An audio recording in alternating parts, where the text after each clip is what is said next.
그 부분과 그다음에 이거를 입수하게 된 기자분의 경위가 좀 궁금한 겁니다. 그러니까 기자분이 밝히신 경위 자체로만 보면 사실 그 관리인분이 좀 책임을 안게 되시거든요. 그래서 저는 사실 그 관리인분이 무슨 죄가 있나 생각을 합니다. 그분도 기자분이 와서 문 열어달라고 하니까 열어주셨을 것이고 그렇게 해서 가져가시게 된 건데 다만 저는 그게 JTBC에서 밝히신 부분 중에서 저희는 그 사무실을 비울 당시에 관리인분한테 분명히 그 책상은 건드리시면 안 된다는 얘기를 분명히 드렸었고요.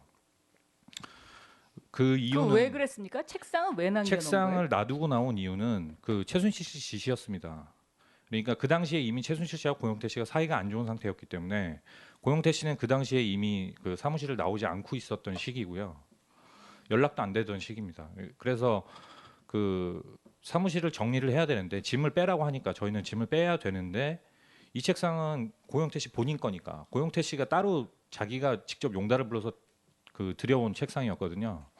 그래서 그 책상을 저희가 임의대로 치울 수가 없으니까 이제 최순실 씨한테 물어본 겁니다. 이 책상은 어떻게 할까요? 그러니까 그거는 제가 뭐 워딩대로 이렇게 좀 표현을 드리겠습니다. 그거는 고상무 알아서 하게 놔둬라. 지가 알아서 하게 놔둬라. 괜히 건드려서 그거를로 또 괜히 무슨 법적인 걸로 걸고 넘어질 수 있으니까 본인하고 이제 사이가 안 좋아진 후니까요. 그렇게 얘기를 해서 책상을 그대로 이제 두고 나오게 된 거고요. 그래서 최종적으로 나오면서 당연히 책상 남의 책상이긴 하지만 그래도 두고 나와야 되니까 안에 뭐가 있는지 이제 책상 서랍을 열어봤던 거고요. 그래서 그때 제가 그 태블릿 PC가 거기 안에 있었던 걸 보게 된 거고요.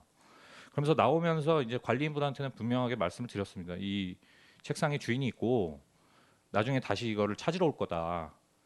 이제 언제 찾으러 올 거라고 얘기는 분명히 못한 건 맞습니다. 그 언제 찾으러 올 거라고는 얘기는 못 드렸지만 찾으러 올 거라고 얘기를 드렸고 그리고 이제 그 당시에 그 사무실은 짐을 빼서 비운 상태였지만 그 사무실에 보증금이 남아 있었고 그 보증금에서 월세가 차감되고 있는 상황이었습니다. 그러니까 쉽게 말해서 월세를 내고 있는 사무실에 그 문이 시건 장치가 돼 있는데 그걸 결국에는 그러면은 관리인분이 열어줘서 기자분이 가져간 것밖에 안 되기 때문에 제가 아는 사실관계 안에서는요. 지금까지 뭐 그렇게 네, 밝혀지고 있죠. 제가 아는 사실관계 안에서 그렇기 때문에 JTBC에서 해명하신 내용대로라면은 저는 의문이 드는 겁니다. 기자분이 왜 그걸 꼭 직접 들고 나오셔야 했나?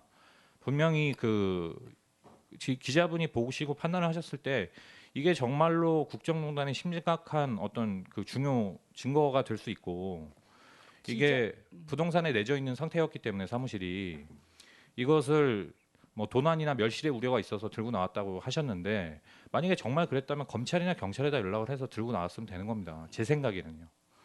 근데 왜 그거는 꼭 기자의 속성상 네, 저도 그래서 기자를 저는 그냥 해봤지만 제가 그냥 그런 의문이 든다는 거고요. 네. 네네. 제가 아는 근데 사실관계는 이런 얘기를 이렇게 장황하게 해야 되는 무슨 이유가 있습니까? 제가 오해를 받을까봐 그렇습니다. 네? 제가 어떤 뭐 이거에 논점을 흐리거나 저는 그러고 싶은 의도가 없습니다. 이 태블릿 얘기를 꺼냄으로 인해서 지금 논점을 흐리고 있어요. 저희가 보기엔. 네네 그렇게 네. 보실 것 같아서 제가 네. 말씀을 드리는 그러니까 겁니다. 어떤 의도가 있어서 이야기하는 것처럼 들려요. 네네. 그냥 저는 네. 네. 그러고요. 됐습니다. 네. 이화여대 제가 뭐 이 질의를 안 하고 싶었는데 해야 되겠습니다. 그 김장자 씨를 김경숙 증인도 아십니까?